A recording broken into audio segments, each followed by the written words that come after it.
Assalamualaikum warahmatullahi wabarakatuh. Hello the judges, the teacher, and my friends. I am Aqil Gusta Dwiputra Biantoro from Waru Sidoarjo in Sidoarjo. Today, I am going to perform my storytelling, which is entitled as Sarip Tambak Oso. Hope you all enjoy it. A long time ago, during the colonial age in Indonesia, there lived a man by the name Sarip in Tambak Oso village. He lived there with his mother and his brother, Mu'alim. His father had passed away when he was a kid. His father was a master of martial art who possessed a supernatural power.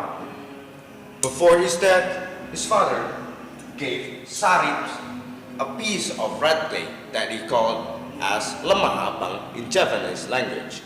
Then he asked Sarip and his mother to eat the clay. The clay was a magical object that allowed Sarip to link his soul to his mother's soul. This way, Sarip would never be dead as long as his mother stayed alive, although he was killed 1,000 times a day. The village was divided into two parts, separated by a river. Each part was guarded by a skillful fighter. The east side of the river was called Wetan Kali, and it was guarded by Sarip. And the west part of the river was called Kulon Kali, and it was guarded by Paidi, a man with an excellent skill in fighting, who possessed an heirloom that he called as Jagang Bataman. They respected each other's territories and never tried to disturb each other's business. Sarip and his family were oppressed by the colonial government and its cronies.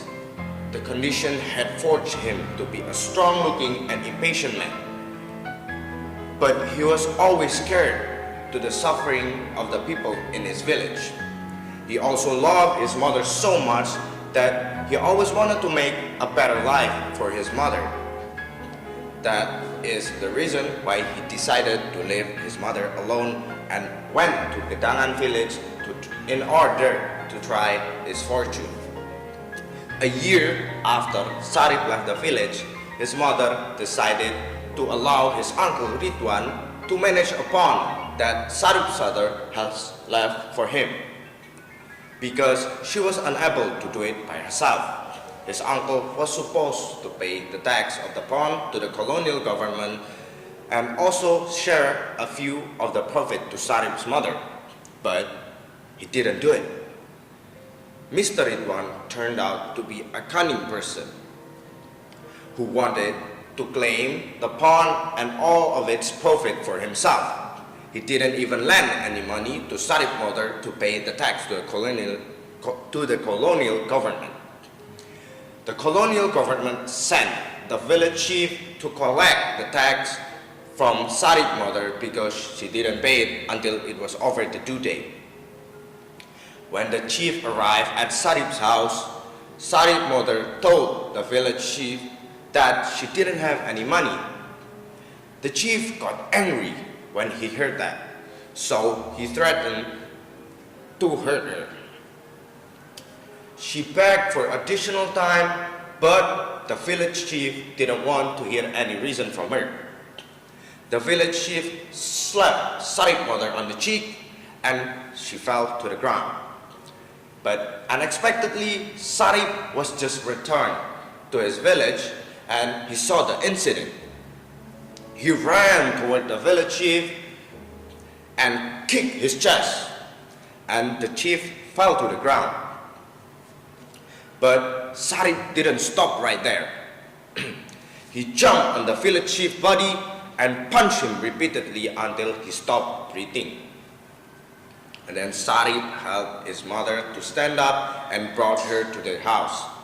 His mother cried and told him everything, including the story about his cunning uncle.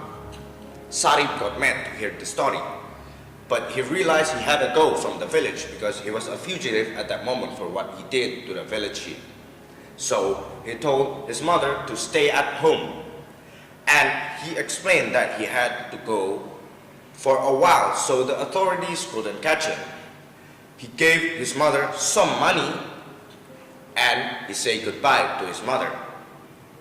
When he was on the run, Sarip assembled a group consist of his loyal friends. Together, they robbed some house of the colonial government agent and its cronies. After that, they shared the spoils to the poor. The colonial government started to be uneasy of the condition. So they sent some skillful fighter to beat Sarip Tambak Oso, but no one managed to do that. After a couple of months on the run, Sarip decided to go back to his hometown. When he arrived at the village, he went to his uncle's house and he asked his uncle to give him what his uncle had promised to his mother. But his uncle refused to give him what he wanted. Sarip was so angry to hear the statement. He was about to attack him when suddenly someone grabbed his hand and pushed him back. The person was Paidi, the guardian of Ulon Kali. Sarip was very surprised that Paidi was working to protect Uncle Ridwan. It turned out that Paidi was willing to do that because Paidi was in love to Uncle Ridwan's daughter, Saropa. It gave him no choice but to protect Uncle Ridwan. None of them was willing to surrender, and the fight was inevitable. They had a fierce fight, but in the end, Paidi was able to defeat Sarip. After that, he threw Sarip's body into the river. Sarip's body drifted away following the river flow until it ended up in front of his mother, who happened to be there because she was washing her clothes. She jumped on the river and dragged Sarip's body to the riverbank. She cried when she saw the condition of Sarip's body and she hugged him.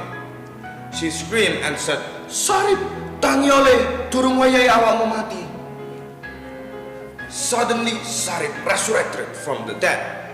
His mother brought him back to their house because he still needed some time for his recovery.